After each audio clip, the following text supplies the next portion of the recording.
Hello everyone, economic ज्ञान YouTube channel में एक बार फिर से आप सभी का स्वागत है। आशा है आप सभी स्वस्थ और अच्छे से होंगे। आज आप लोगों के सामने मैं अपनी एक नई वीडियो के साथ उपस्थित हुआ हूं। आशा है आप सबको यह प्रयास अच्छा लगेगा।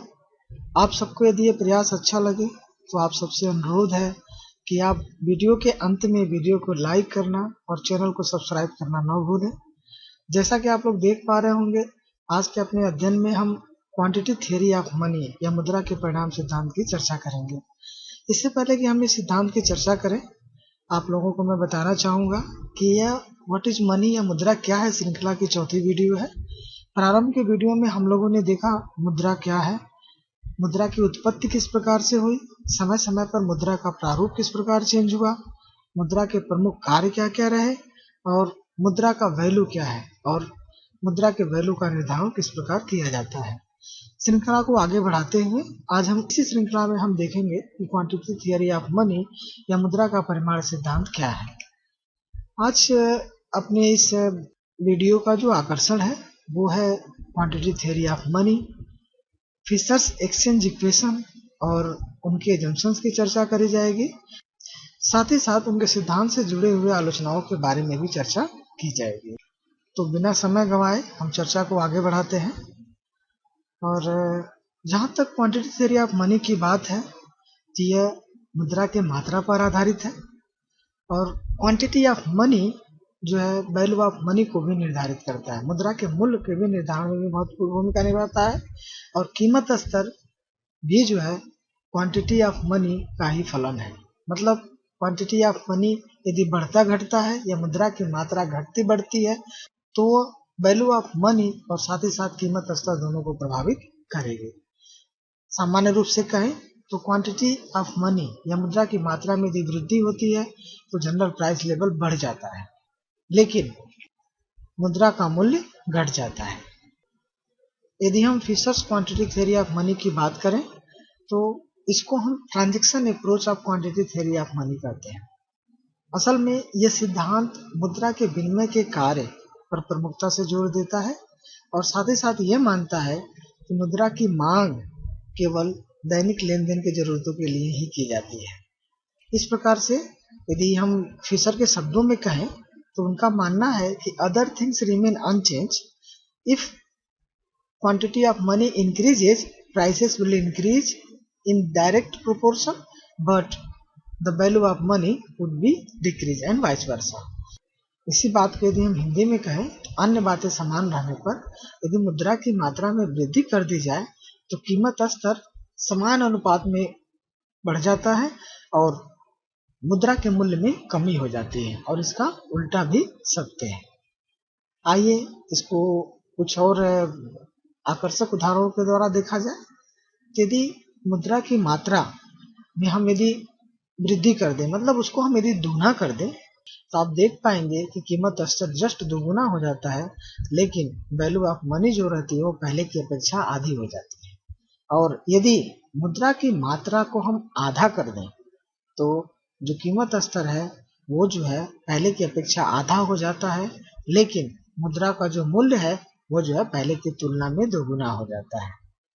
इस सिद्धांत को हम ग्राफ के द्वारा भी प्रदर्शित कर सकते हैं, जहाँ पे हम देख पा रहे हैं इस प्रस्तुत ग्राफ में जो फर्स्ट क्वाड्रेंट है वो स्पेशली वाई एक्सिस पे कीमत स्तर और एक्स एक्सिस पे मुद्रा की मात्रा रखी गई है और जो सेकेंड क्वाड्रेंट है उसमें जो है वाई एक्सिस पे वैल्यू ऑफ मनी रखी गई है और एक्स एक्सिस पे क्वांटिटी ऑफ मनी रखी गई है।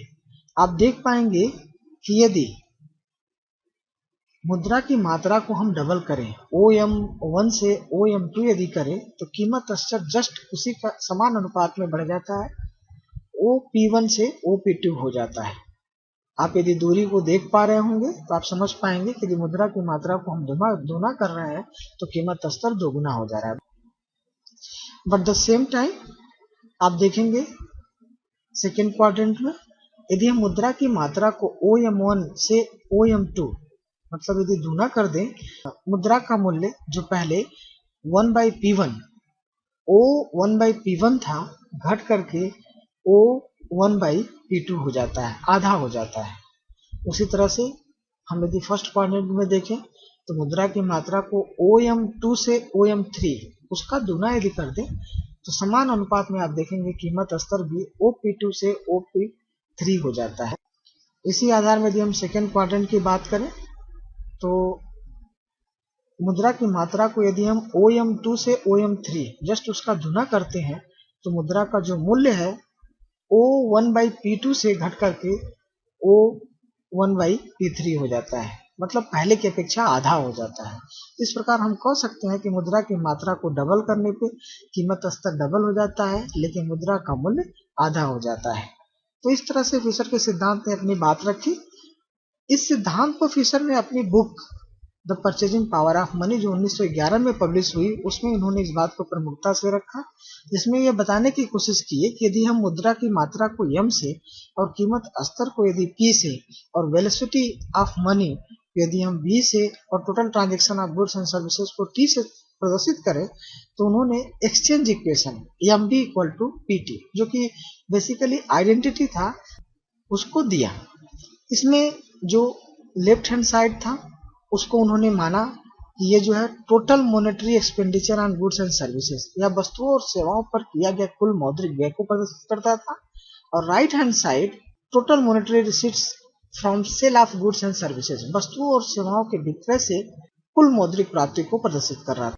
इस प्रकार इन्होंने माना कि जहां पे total monetary expenditure total monetary receipt के बराबर हो जाएगा वहीं पे मुद्रा के मूल्य का निर्धारण हो। इसको इसी सिद्धांत को आगे बढ़ाते हैं क्योंकि फिशर ने क्रेडिट मनी के महत्व को भी जाना, तो उन्होंने बताया कि यदि M डैश को हम क्रेडिट मनी और V डैश को हम वेलोसिटी ऑफ क्रेडिट मनी से प्रदर्शित करें, उन्होंने अपने एक्सचेंज इक्वेशन को परिवर्तित करके MV plus M dash V dash equal to PT के रूप में प्रदर्शित किया, जो कि मान्यता बिल्कुल सेम थी। इनका मानना था कि लेफ्ट हैंड साइड जो कि total monetary expenditure on goods and services को प्रदर्शित कर रहा था और right hand side total monetary receipt from sale of goods and services अथवा वस्तुओं और सेवाओं के विक्रय से कुल मौद्रिक प्राप्ति को प्रदर्शित कर रहा था। इस समीकरण को और गहनता से अध्ययन करने से पहले हमें इस सिद्धांत से संबंधित मान्यताओं की चर्चा करनी ज्यादा जरूरी है। तो यदि हम फिशर के मुद्रा के परिमाण सिद्धांत के मान्यताओं की बात करें तो इसमें जो सबसे पहली मान्यता थी, उन्होंने यह माना कि इसमें जो P है जनरल प्राइस लेवल है वो जो है पैसिव फैक्टर है in the equation of exchange. उनका मानना यह है कि P में परिवर्तन होना किसी वेरिएबल को परिवर्तित नहीं करेगा, लेकिन अदर वेरिएबल में परिवर्तित होने से P परिवर्तित होगा।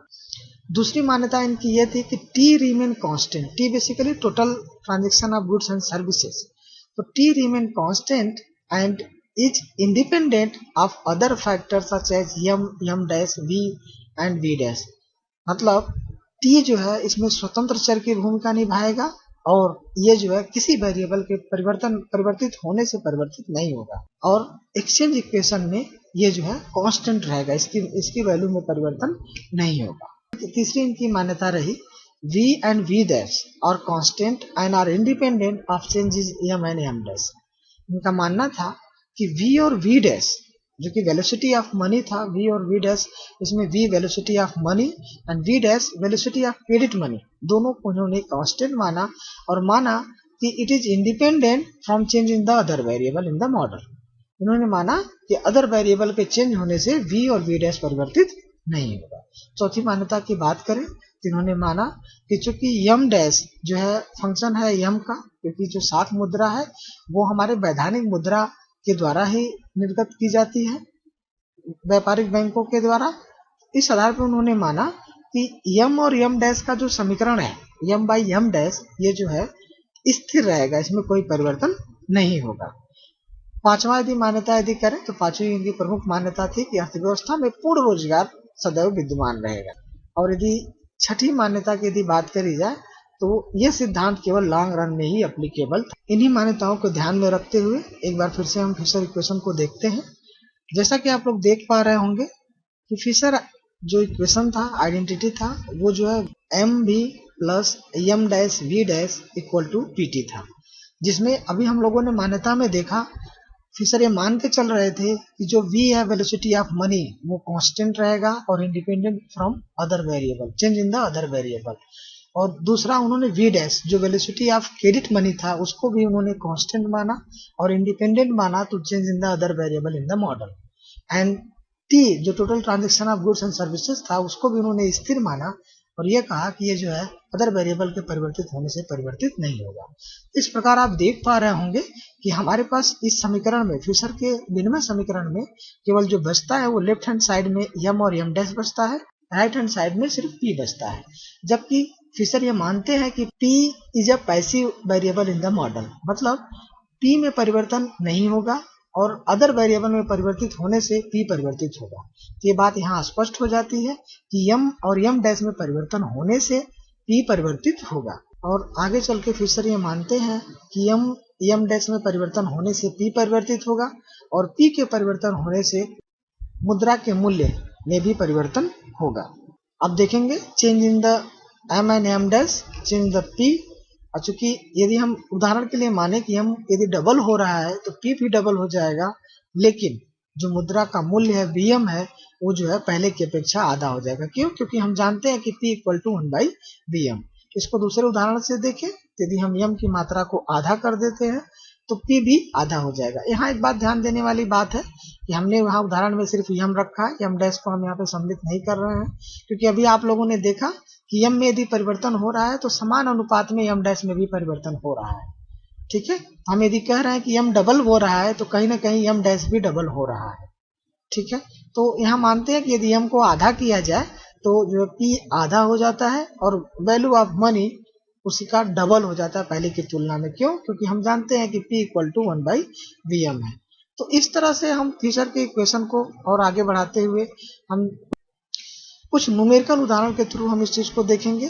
यहाँ पे आप देखेंगे कि यदि एग्जाम्पल के रूप में हम यह मान लें कि यम जो है 1000 रुपीज है और v वेलोसिटी ऑफ मनी 5 है और m डैश क्रेडिट मनी यदि 2000 है और velocity of credit money v dash is 10 और total transaction of goods and services यदि 5000 है, तो आप देखेंगे कि जो कीमत स्तर कैलकुलेट होके आया है फार्मूला में मान भरने से, तो वो आया है ₹5 और वैल्यू ऑफ मनी आया है 0.2 यूनिट। अब यदि हम मुद्रा की मात्रा को डबल कर दें, आपने देखा मुद्रा की मात्रा पहले 1000 थी, अब हम m और m डैश को डबल कर दें तो जहां पे m 1000 था उसको 2000 कर दिया गया और जहां पे m डैश 2000 था उसको 4000 कर दिया गया। बाकी वेरिएबल v डैश t में कोई परिवर्तन नहीं हुआ है, क्योंकि हम ऊपर देखते हुए आ रहे हैं कि ये जो है मॉडल में स्थिर रहेंगे, इसमें कोई परिवर्तन नहीं होगा। तो आप देखेंगे कि मुद्रा की मात्रा डबल करने से कीमत स्तर डबल हो गया है, पहले 5 रुपए था अभी 10 रुपए हो गया है और जो वैल्यू ऑफ मनी है पहले 0.2 था घट करके आधी हो गई है 0.1। इसका एक दूसरा उदाहरण लेते हैं। यदि हम मुद्रा की मात्रा को आधा कर दें, पहले मुद्रा की मात्रा 1000 थी उसको हम 500 कर दें और जो क्रेडिट मनी था जो 2000 था उसको हम यदि 1000 कर रहे हैं, बाकी v डैश t क्योंकि समीकरण में यह स्थिर चर है इसमें हम कोई परिवर्तन नहीं करेंगे, यदि हम वैल्यू रखते हैं तो हमें मिलता है कि कीमत स्तर 2.5 रुपीज रह गया है। मतलब मुद्रा की मात्रा आधा करने से कीमत स्तर आधा हो गया है और वैल्यू ऑफ मनी जो पहले 0.2 था दोगुना होकर के 0.4 हो गया है। इस तरह से हम कह सकते हैं कि मुद्रा की मात्रा दोगुनी करने से कीमत स्तर दोगुना हो जाता है और मुद्रा का मूल्य आधा हो जाता है, और यदि हम मुद्रा की मात्रा को आधा करें तो कीमत स्तर आधा हो जाएगा और मुद्रा का मूल्य जस्ट डबल हो जाएगा।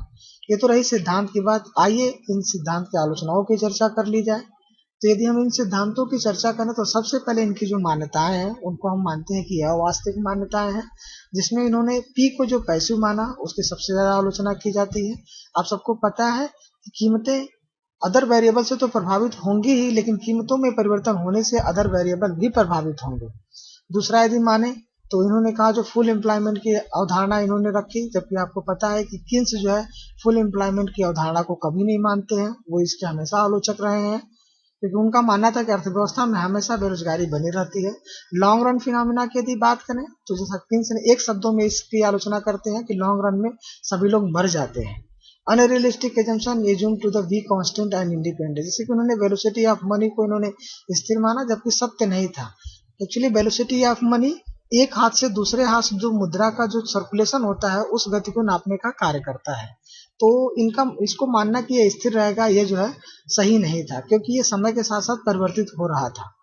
यदि हम दूसरी बात माने, पांचवी यदि आलोचना की यदि मान्यताओं पर आधारित आलोचना की यदि बात करें, तो इसमें इन्होंने टी को कांस्टेंट माना। तो T is the total transaction of goods and services, इसको स्थिर इन्होंने मान लिया। अब यदि कीमतों में परिवर्तन होगा तो स्वाभाविक है, इन सब में भी परिवर्तन होना स्वाभाविक था, जो कि इन्होंने स्थिर मान लिया था। दूसरी यदि इस सिद्धांत की जो प्रमुख आलोचना है मान्यताओं के सिवा, उसमें यह माना जाता है कि ये जो एक सिंपल ट्रूइज्म है, मतलब एक हम यदि वी टी वी डैश को यदि स्थिर मान लेंगे तो स्वाभाविक है, आपने समीकरण में देखा कि एम और पी ही शेष बचते हैं, तो उन्होंने कहा एम में परिवर्तन होना, पी में परिवर्तन होगा, बस और कुछ इन्होंने नहीं कहा, क्योंकि मान्यताओं पर आधारित होने की वजह से सिंपल एक कथन मात्र ये सिद्धांत रह जाता है। दूसरा बात यदि करें तो मुद्रा के मात्रा में जो परिवर्तन होता है वो जो कीमत स्तर को निर्धारित करेगा कि नहीं करेगा, लेकिन मुद्रा की मात्रा जो है इंटरेस्ट रेट या ब्याज दर पे पूरी तरह आधारित होती है, जो कि इस सिद्धांत में कहीं चर्चा नहीं किया गया है। तो इस सिद्धांत की आलोचना इस आधार पर भी की जाती है, इन्होंने ब्याज दर की आलोचना की। चौथी इस सिद्धांत की जो आलोचना है वो जो है मुद्रा के अदर फंक्शंस के बारे में। आप सभी ने मुद्रा के फंक्शन के बारे में पढ़ के आए हैं, आप सबको पता होगा कि केवल मीडियम ऑफ एक्सचेंज या ट्रांजैक्शन पर्पजेस के लिए ही मुद्रा की मांग नहीं की जा रही थी, अदर वेरिएबल अदर फंक्शंस भी मुद्रा के प्रमुख थे, जिसमें जो है स्टोर ऑफ वैल्यू दूसरा जो है फंडामेंटल फंक्शन था, जिसको इन्होंने इग्नोर किया। और जबकि और पांचवी जो प्रमुख आलोचना थी, इस सिद्धांत को स्टैटिक माना जाता है, ये स्थिर सिद्धांत है, इसमें कोई परिवर्तन नहीं। क्यों? क्योंकि इन्होंने सभी वेरिएबल को स्थिर मान लिया है, तो ऐसे में एक वेरिएबल में परिवर्तन करके दूसरे में उसके मान को परिवर्तित होता हुआ देखना चाहते हैं। तो इस तरह से सिद्धांत की ये पांचवी आलोचना है। तो फिलहाल अभी वीडियो लंबा हो रहा है, तो आज के वीडियो में बस इतना ही। आगे की वीडियो में हम क्वांटिटी थ्योरी ऑफ मनी के दूसरे भाग की चर्चा करेंगे, जो कैश बैलेंस अप्रोच के बारे में चर्चा करेगा, उसको Cambridge version of quantity theory of money कहते हैं। तो वीडियो समाप्त करते हुए मैं आप सबका शुक्रिया करना चाहता हूँ वीडियो को देखने के लिए। Thank you for watching this video. यदि आपको यह प्रयास अच्छा लगा तो इस वीडियो को लाइक करें, शेयर करें, सब्सक्राइब करें और नोटिफिकेशन जरूर ऑन करें, ताकि सबसे पहले आपको नोटिफिकेशन मिले कि वीडियो कौन सी अपलोड हुई है। तो इसी के साथ आप सबसे मैं विदा लूंगा। एक बार फिर से thank you for watching this video. Take care, bye bye.